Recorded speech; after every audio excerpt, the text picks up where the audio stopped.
Lightning strikes twice. I walked all the way home from school with my eyes planted on the ground.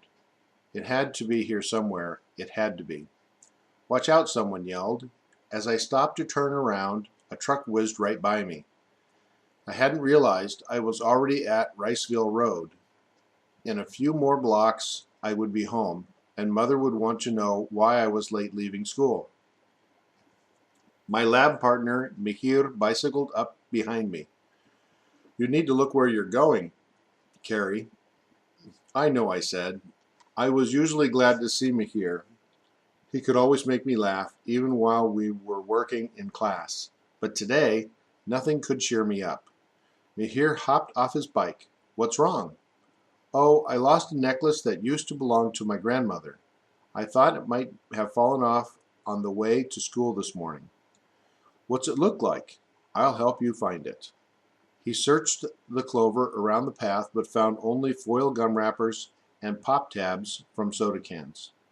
Then we crossed Riceville Road into our neighborhood and scanned every curb, every sidewalk, and every flower bed. No necklace.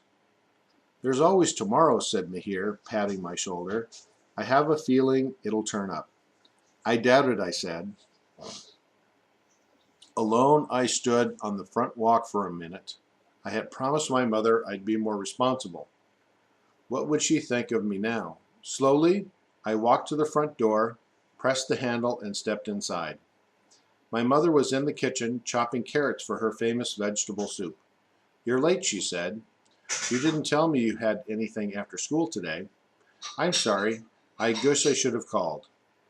Carrie, you may be in 8th grade now, but I still need to know where you are.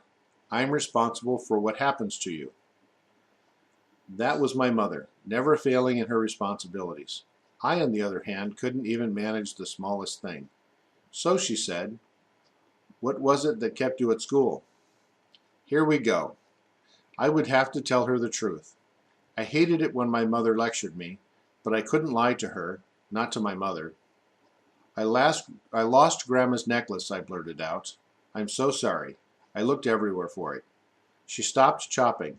The helpless carrots lay waiting under the sharp edge of her knife. Her expression was one I'd never seen before.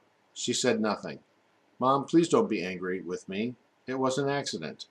She walked out of the room. Oh, this was worse than I thought. She couldn't even stand to look at me. A moment later, she reappeared in the doorway. Do you remember what I said when I gave you the necklace? I nodded. I said you were old enough now to be trusted with greater responsibilities. As I brushed away a tear, my mother smiled at me. She held out her hand, and in the middle of her palm was Grandmother's silver necklace with the heart-shaped pendant. I found this on the driveway, she said. She fastened the necklace around my neck.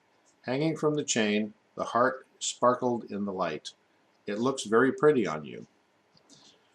The next day, I showed Mihir the necklace before the start of 3rd period. He laughed at me. I told you it would turn up. Mihir Singh is never wrong. That period, Mr. Keeling gave us a brief lecture about lightning. Halfway through, I felt for my grandmother's necklace. It was gone. I flipped up my textbook, but it wasn't underneath. I searched the floor by my feet and book bag, but it wasn't there. I began rifling through my bag when Mr. Keeling noticed me. Carrie, is there something wrong? Nothing except that all my inner organs were shrinking to the size of raisins. No, sir, I said. I'm sorry. I stared at my open notebook. I can't remember much of what Mr. Keeling said except for his answer to Tim Brown's question. So while it is highly unlikely that lightning will ever strike the same place twice, it is not impossible. I was doomed. How could I make it in the world if I couldn't even keep up with one necklace?